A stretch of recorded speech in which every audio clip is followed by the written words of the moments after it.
Ele respondendo disse-lhes: porque a vós é dado conhecer os mistérios do reino dos céus, mas a eles não lhes é dado, porque aquele que tem se dará e terá em abundância, mas aquele que não tem, até aquilo que tem lhe será tirado. Por isso lhes falo por parábolas, porque eles vendo não veem, e ouvindo não ouvem, nem compreendem. E neles se cumpre a profecia de Isaías, que diz: ouvindo ouvireis, mas não compreendereis, e vendo vereis, mas não percebereis. Porque o coração deste povo está endurecido, e ouviu de mau grado com os seus ouvidos, e fechou os olhos para que não vejam com olhos, e ouça com os ouvidos, e compreenda com o coração, e se converta, e eu os cure. Amém. Amém. Irmãos, permitam-me fazer duas perguntas, que parecem desnecessárias, mas é importante para a minha introdução. E como nós estamos em uma quarta de crescimento, você pode responder, tá? Você pode falar, porque se aprende ouvindo, se aprende falando também. Quem aqui já leu pelo menos uma das parábolas de Jesus? Pelo menos uma. Quem já leu? Você conseguiu compreender a lição ali contida nela? Conseguiu entender a mensagem de Jesus por meio daquela parábola? Qual das parábolas de Cristo que mais te atrai? Qual é aquela parábola que mais te chama a atenção? A parábola de Cristo que me chama a atenção é aquela do filho pródigo. Que história, né? Quem já leu a história do filho pródigo? E qual é a parábola que mais te atrai? A do bom samaritano? Os dois devedores? A dos dois devedores também tem uma lição extraordinária. A do semeador. Então, falando em parábolas, domingo passado a pastora falou aqui sobre a parábola das 10 virgens. Vocês ouviram? Quem está aqui gostou da mensagem? Em um dos seus tópicos ela disse uma frase muito importante para a teologia. Ela fez um contraste, uma comparação daqueles que têm formação de Cristo e daqueles que têm um conhecimento de Cristo. O pastor Josélio também já trouxe aqui uma parábola, se eu não estou enganado, foi no seu aniversário, foi uma quarta de crescimento, sobre a parábola do tesouro escondido. O pastor Josélio deu a oportunidade domingo a um pastor para fazer oração. Antes dele fazer a oração, ele citou uma parábola de Jesus. Foi isso? Eu sou fascinado pelas parábolas de Cristo. Sou tão fascinado por elas que, na minha conclusão de curso, na teologia, o meu tema foi as parábolas de Jesus. E para falar sobre esse tema, eu me baseei no livro do escritor Klein Snodgrass, da CPAD, com o tema, com o título Compreendendo Todas as Parábolas de Jesus. É fenomenal esse livro. Ele aborda 36 parábolas de Jesus. Nessas 36, ele fala de cada um no seu particular, dentro de um contexto histórico, cultural e gramatical. É fenomenal. Me formei em 2021 e de lá para cá não deixei de estudar as parábolas de Cristo. E detalhe, ainda não consegui entender todas elas. Mas como eu não consegui entender todas elas em seus detalhes, eu fiz um apanhado daquele livro e de muitos outros. E gostaria nessa noite de tratar de uma palavra introdutória sobre as parábolas de Jesus. Porque como estudante eu percebo que em um contexto acadêmico, as parábolas elas são bem exploradas, interpretadas, contexto estudadas, examinadas e aplicadas. Em contrapartida, em um contexto eclesiástico, cultico, as parábolas não são tão exploradas assim, examinadas, interpretadas e nem aplicadas.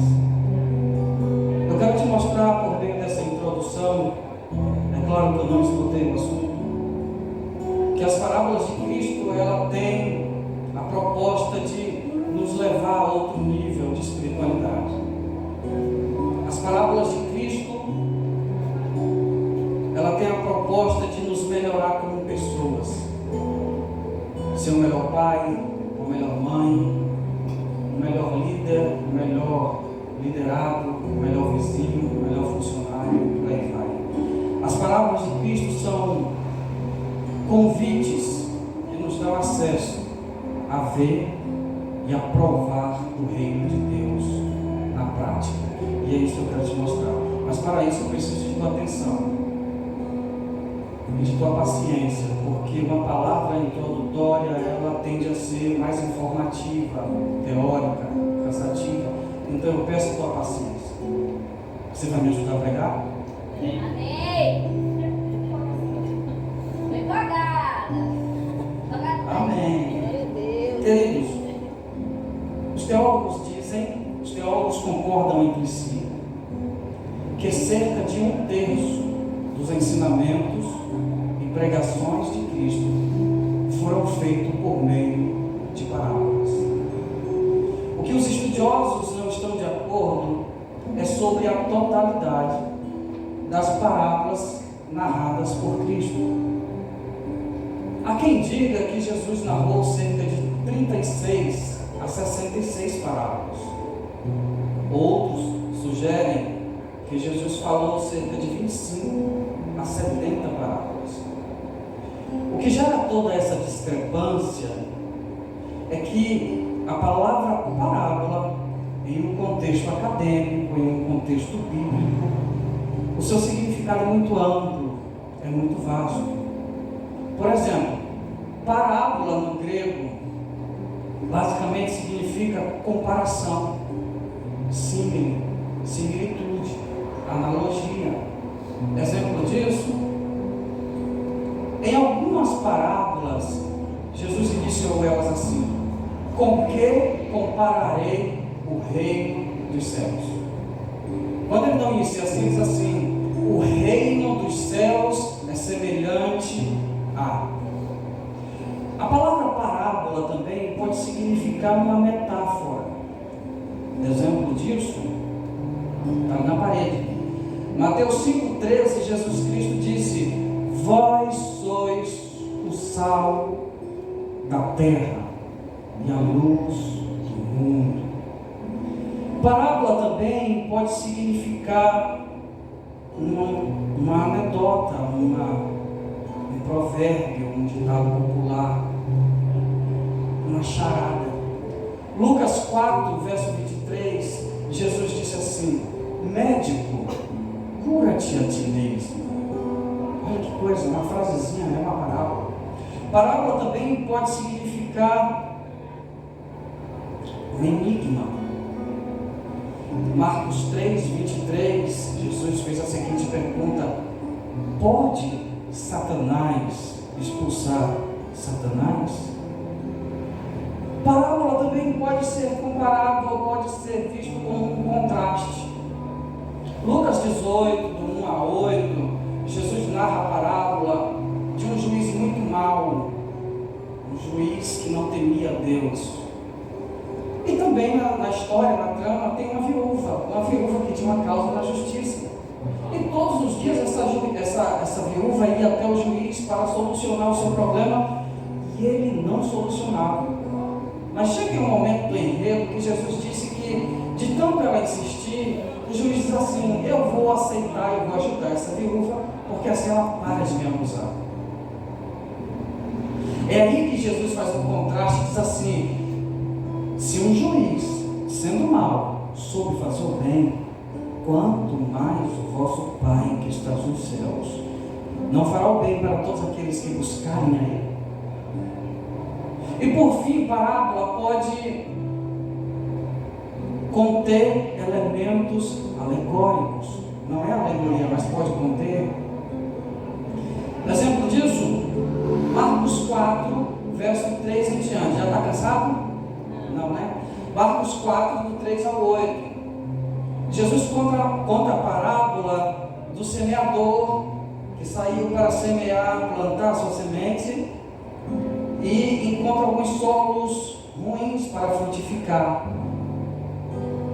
Ali a semente representa o Evangelho, representa a pregação da palavra. O solo representa o coração das pessoas, a receptividade das pessoas a respeito da palavra. As parábolas não são alegoria, mas pode conter esses elementos alegóricos. Agora, o que é uma alegoria?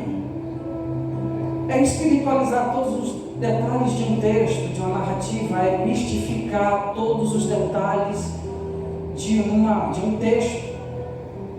Exemplo disso, a parábola do filho pródigo. Presta atenção. Na parábola do filho pródigo, Jesus fala de porcos, Jesus fala do dono dos porcos, Jesus fala da comida dos porcos, mas nada disso tem valor espiritual interpretativo. Esses elementos só servem para compor o enredo da história. Essa ideia de alegorizar as parábolas de Jesus deu-se início 10 anos após a morte de Cristo. Foi Jesus sair de cena, pronto, começaram a esculhambar as parábolas de Jesus. Já viu aquele ditado, quando o gato não está em casa, o rato passeia?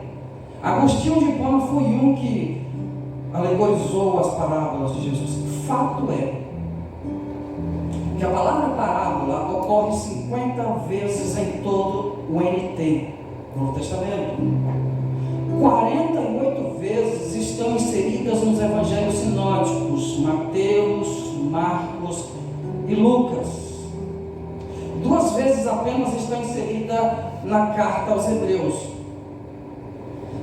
Outro detalhe digno de ser mencionado é que Marcos colecionou cerca de 4 a 6 parábolas que não estão inseridas nem em Mateus nem em Lucas. Mateus, por sua vez, colecionou 10 parábolas que não estão inseridas nem em Lucas e nem em Marcos. E por fim, Lucas colecionou entre 14 a 18 parábolas que são exclusivamente suas. Entretanto, porém, contudo, a Bíblia e a história nos provam que Jesus não foi o autor desse gênero literário chamado parábolas. Jesus não foi o autor dessa figura de linguagem, parábola. Se nós dermos uma volta no Antigo Testamento, nós vamos perceber que profetas que antecederam Jesus, as narrativas de Jó, Salmos, Ezequiel, Isaías, Jeremias e tantos outros se utilizaram da parábola como instrumentos da profecia. Exemplo disso, segundo Samuel, capítulo 12, do 1 a 7, a Bíblia diz que o profeta Natan se utilizou de uma parábola para confrontar o pecado do rei Davi. Isaías 5, de 1 a 7, a Bíblia diz que o profeta se utilizou de uma parábola e comparou Israel a uma vinha que não frutificava.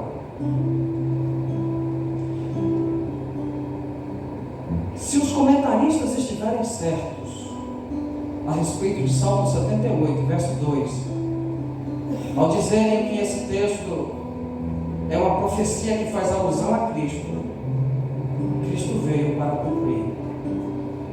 Salmo 78, 2 diz assim: abrirei a minha boca numa parábola e proporei enigmas da antiguidade. Logo eu concluo que parábola não é somente um enredo com uma lição de moral no final, com uma lição espiritual. Parábola também é um instrumento profético para a minha e para a sua vida. E detalhe, não é profecia nesse sentido de eis que te digo, eis que o Senhor mandou te dizer, é uma profecia no sentido de abre a mente, desperta, sai daí, vem para cá, não faça isso, faça isso. É uma profecia a nosso favor. Portanto, as fontes que Jesus utilizou para criar suas histórias foi o Antigo Testamento e o Espírito Santo. Agora, diante de tudo que eu acabei de te informar, a pergunta dos discípulos ecoa séculos a séculos: por que lhe falas por parábolas? Por que os discípulos perguntaram isso? Essa resposta só será possível se nós dermos uma volta no início do ministério de Jesus. Já está cansado? No início do ministério de Jesus. Mateus 4, versos 16 e 17.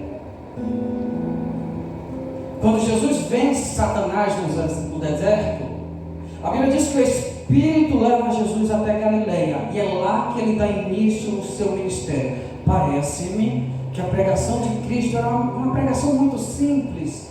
Parece-me que ele escolhia um texto, um tema e fazia a sua dissertação. Aí ele começa a pregar em Galileia 4, verso 17, diz assim: e começou Jesus a pregar, tá? Arrependei-vos, porque é chegado o reino dos céus. Essa era a pregação de Cristo. Se a gente for para o capítulo 5, Jesus muda o seu estilo de pregação. Ele agora escolhe um tema e começa a fazer a dissertação do seu tema. Bem-aventurados pobres de espírito, bem-aventurados pacificadores, bem-aventurado. Ele começa a pregar as bem-aventuranças. Em Lucas 4, verso 17, a Bíblia diz que ele entra na sinagoga, toma o rolo do profeta Isaías e começa a ler: o Espírito do Senhor Jeová está sobre mim, pois me ungiu para pregar as boas novas aos contritos de coração. Ele lê o texto e faz a sua exposição do texto. Só que chega uma fase do ministério de Cristo que ele muda repentinamente a sua metodologia de passar o Evangelho. Se John MacArthur estiver certo, no seu livro As Parábolas de Cristo, ele diz que isso ocorreu no finalzinho do seu segundo ano ministerial. Jesus para e pensa: os milagres não estão alcançando as pessoas, eu curo, as pessoas não confiam em mim, eu prego, as pessoas não mudam de vida, eu tenho que mudar minha metodologia de ensino agora. E presta atenção, Jesus muda a sua metodologia de ensinar, não muda o Evangelho. Jesus não mudou as Escrituras, Jesus não mudou o Evangelho, ele mudou a sua forma de falar, diferentemente do que está acontecendo em nossos dias. Os itinerantes, os pregadores, a liderança não está mudando a sua forma de falar, estão mudando o Evangelho. Eu vou te provar isso. Quando alguém diz que se você comprar um feijãozinho, um carocinho de feijão por R$500 e ele vai te curar da Covid-19, isso é mudar o Evangelho. Feijão nunca curou ninguém, quem cura é Cristo. Se alguém copiar a sua mão, fazer a cópia da sua mão, a imagem da sua mão é uma folha de papel ofício, e dizer: compre essa minha mão, essa cópia de minha mão por R$1.000, se você tiver insônia e colocar debaixo do seu travesseiro, você vai ser curado da insônia. Isso é mudar o Evangelho. Se você vê alguma igreja dizer assim: pague o tridízimo, o dízimo, está bem que o pastor José não é disso, o dízimo do Espírito Santo, o dízimo do Pai e o dízimo do Filho, isso é mudar o Evangelho. Jesus não mudou o Evangelho, mudou a sua metodologia de ensino para alcançar as pessoas. E por que Jesus mudou a sua metodologia? Está no verso 15, a Bíblia diz que o povo estava irredutível, inflexível, obstinado. Jesus já tinha feito de tudo, curou, expulsou demônios, fez pessoas ressuscitar, mas nada disso mudou a mentalidade das pessoas. Então Jesus chega e diz: eu preciso mudar minha metodologia. para não perder o meu povo. Todo pregador, todo pastor, todo líder, toda pessoa que faz palestra, qualquer coisa, ele precisa ter essa sensibilidade de entender que tem hora que a gente tem que mudar até o nosso tom da voz, até a nossa forma de passar o Evangelho.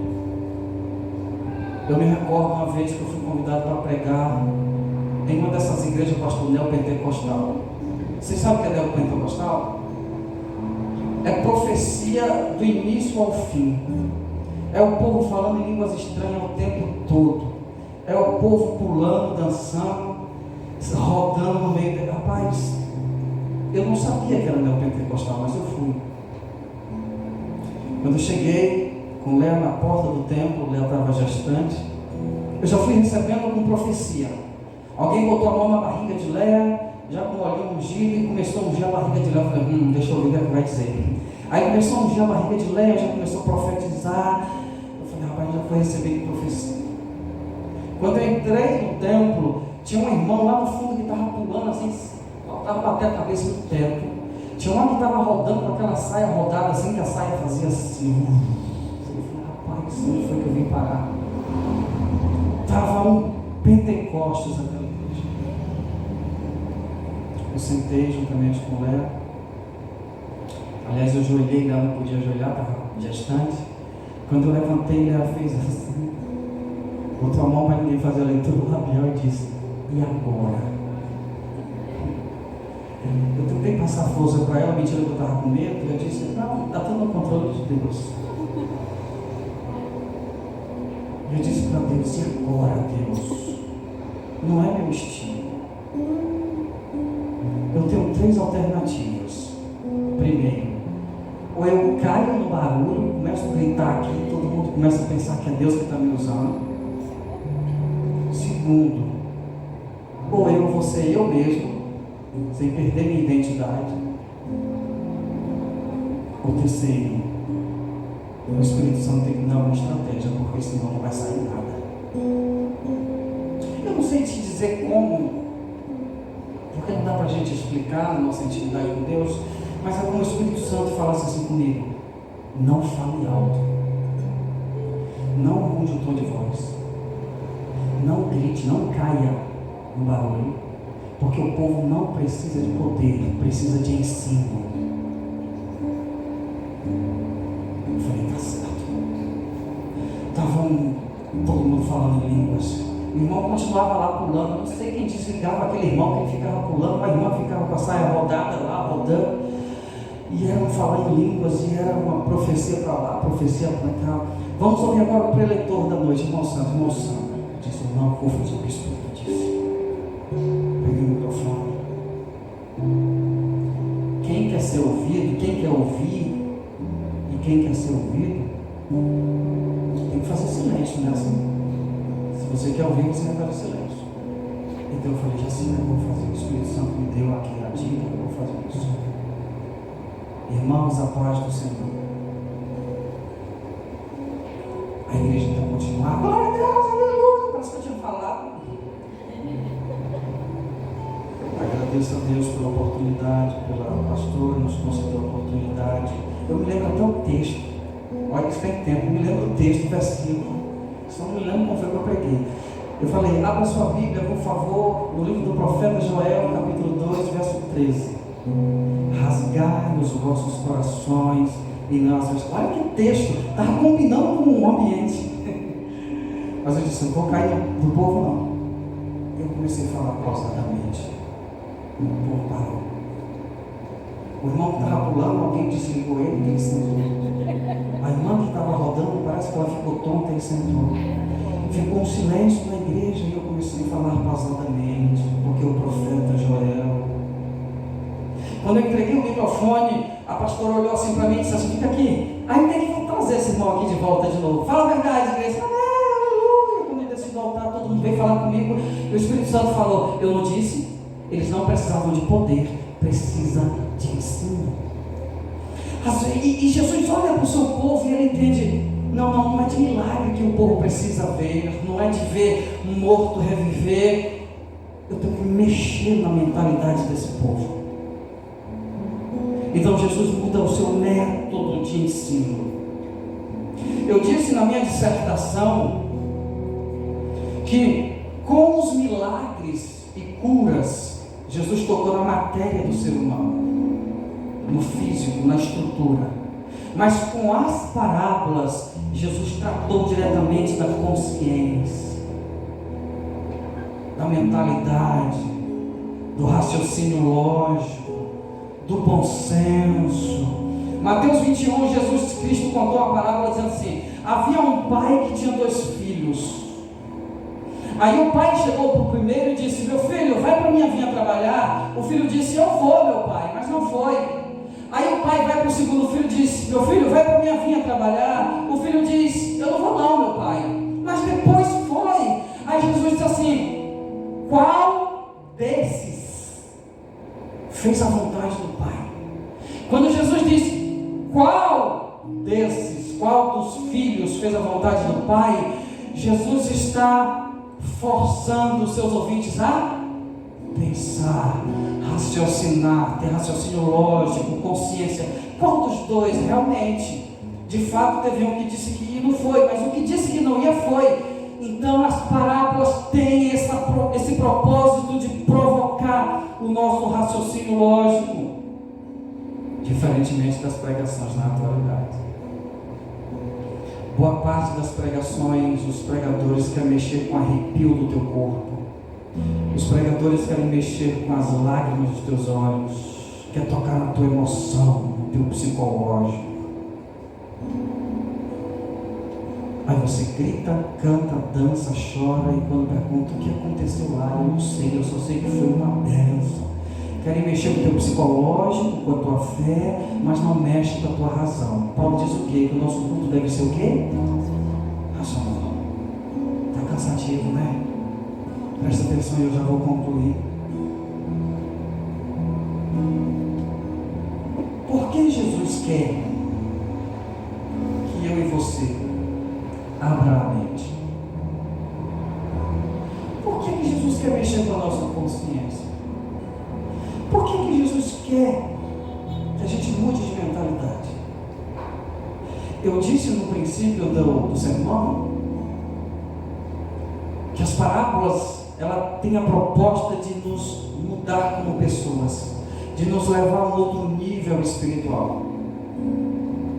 Jesus quer que a gente mude de mentalidade para a gente poder enxergar e poder provar do reino de Deus.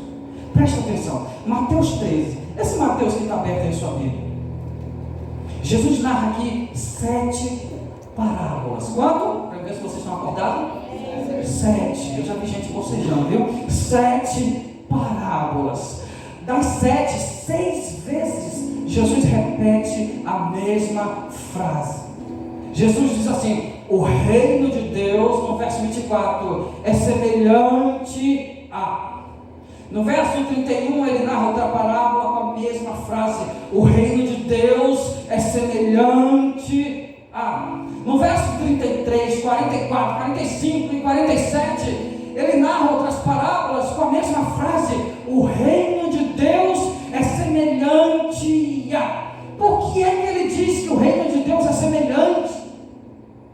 Porque enquanto estivermos com a nossa mente fechada, enquanto a nossa mente não puder raciocinar a respeito das coisas de Deus, a gente só vai poder conhecer o reino de Deus de forma semelhante, réplica, imagem, análogo. A gente só vai ver sombras, mas quando a gente abrir os nossos olhos, nós vamos contemplar o reino de Deus na sua totalidade, plenitude, originalidade. É por isso que ele está dizendo: o reino de Deus é sempre semelhante. Para vocês sempre vai ser uma imagem, sempre vai ser uma sombra, um vislumbre, um análogo, mas aqueles que abrirem a mente vão contemplar o reino de Deus na sua plenitude. Olha que coisa estupenda. Livro de João, capítulo 3. Jesus Cristo chega para... Como é o nome do camarada? João capítulo de número 3, verso 3.